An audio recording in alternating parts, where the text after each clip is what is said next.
Mire, vamos a hablar un poco de fantasmas y aparecidos. A ver qué pasa. A ver.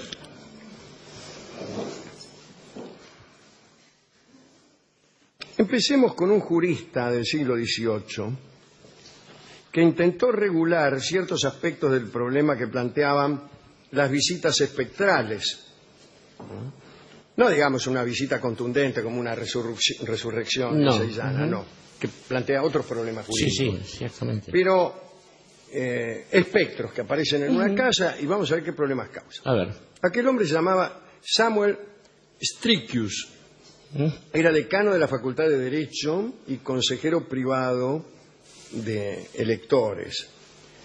Lo curioso acerca de sus reglas es que se incluyeron durante un tiempo en el cuerpo legal de la ciudad de Halle. Los fantasmas originaban muchas dificultades en los casos de arriendo de propiedades. Claro. Una de las preguntas que el inquilino tenía derecho a hacer era si en la vivienda aparecían fantasmas. Seguro.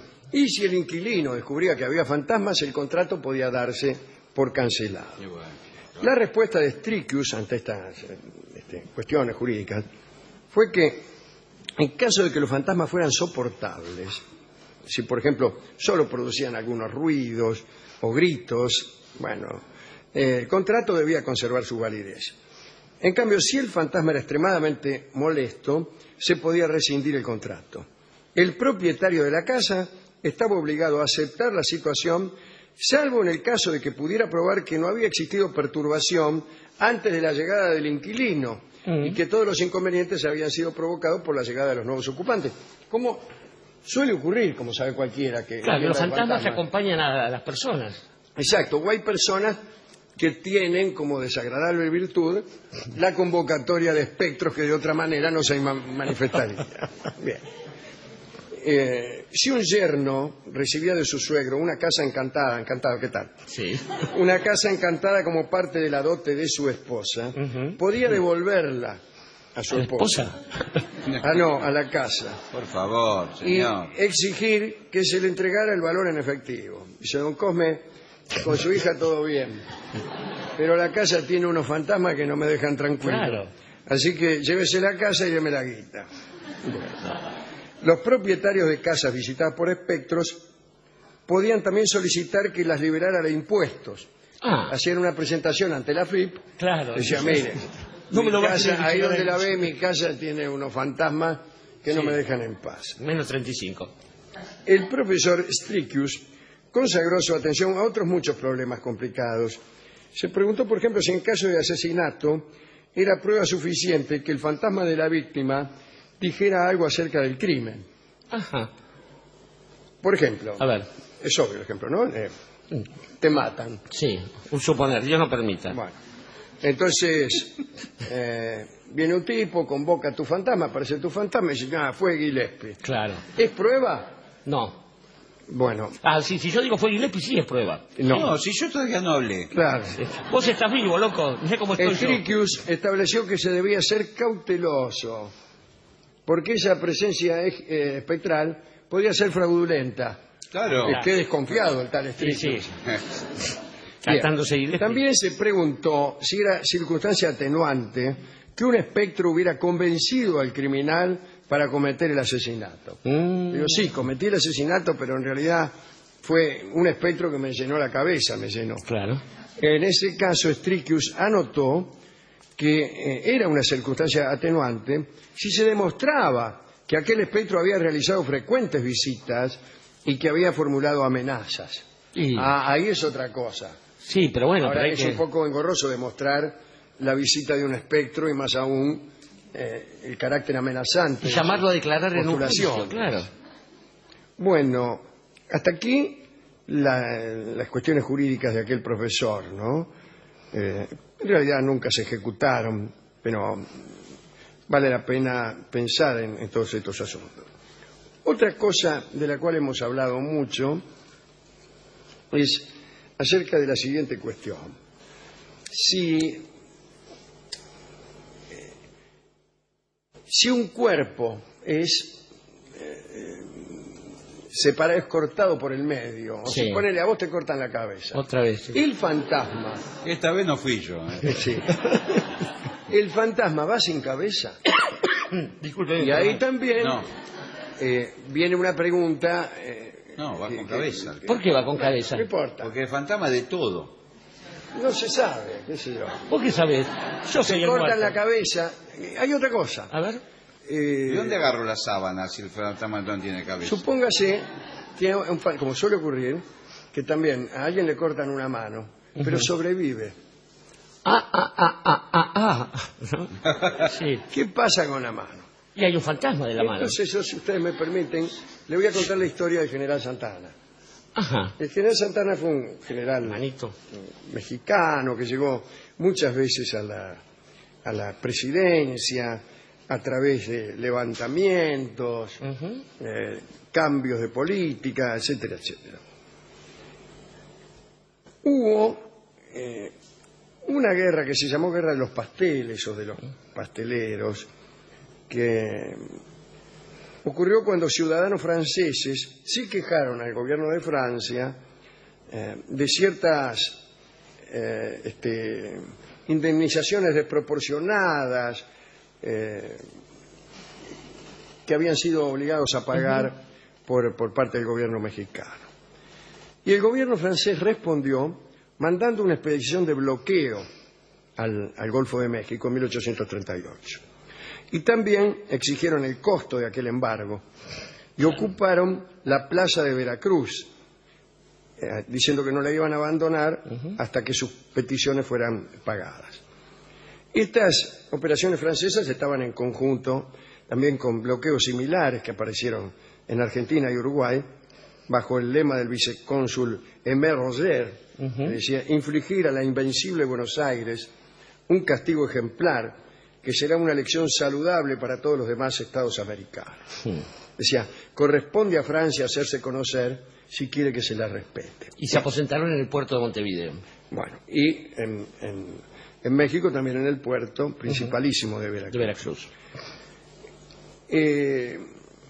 El general Santana tomó las riendas del ejército y se dirigió a Veracruz e hizo retroceder a los invasores hasta el muelle. Pero en ese momento los barcos franceses abrieron fuego de artillería contra los mexicanos, el ejército fue derrotado allí y Santana perdió una pierna. Después de esto, Santana hizo que se celebrara una ceremonia en honor a su pierna, que fue exhibida en un cofre de cristal Pero señor, y paseada por la Ciudad de México, me parece un mal custodiada gusto. por soldados, en fin. Sí. Por favor, un mal gusto total. Bueno, Quedan en un cofre. la gente Pará, respondió con gran devoción, bueno, claro, debido al heroísmo manifestado por El tipo aquel estaba líder vivo. en defensa de su patria. Fue aclamado como héroe de la patria, etcétera. Le dio una gran publicidad a esto y le permitió ocupar la presidencia de nuevo en 1839, 1841 y 1844, ya con un estilo totalitario. Murió en el descrédito Santana porque le echaron todos la culpa De la invasión. de la anexión, La anexión de Texas por parte de los Estados Unidos. Remember el Álamo. Bueno, esta costumbre francesa volvió años más tarde. Recuérdese la invasión en la que colaboraron en un principio españoles e ingleses, de resulta de la cual le fue impuesto a México un emperador Maximiliano. de la dinastía Habsburgo, el Habsburgo. amigo Maximiliano de Habsburgo. Bueno, pero esa es otra historia. La pregunta es esta. Se dice que algunas viejas, la pierna fue sepultada. Sí, claro. ¿Qué va a ser? Algunas viejas amenazaban a los niños diciéndole que en caso de inconducta, la pierna misma del general Santana se les iba a aparecer para propinarles puntapiés espectrales. ¿Es legítima esa amenaza, esa creencia? No, Sí. porque ¿cómo hace la patada para funcionar si no tiene dónde agarrarse? Señor, El un fantasma fantasma no responde Claro, a las reglas leyes lógicas. de la mecánica ordinaria de todos los Absolutamente. días. No lo sé, pero es un asunto interesante es un asunto de la pierna del general Santana. En Sí. favor de esa tesis hay un relato del irlandés Sheridan Le Fanu que se llama La mano, y que es el fantasma de la mano. El juez Harwood, que creo que era un tipo que usaba mucho, era muy mano larga, si se quiere, y perdió la mano, y lo que andaba molestando al mundo era, aparecía y golpeaba los vidrios, Sí, por yo ejemplo. escribí algo parecido de un dedo. De un dedo, claro. De un dedo.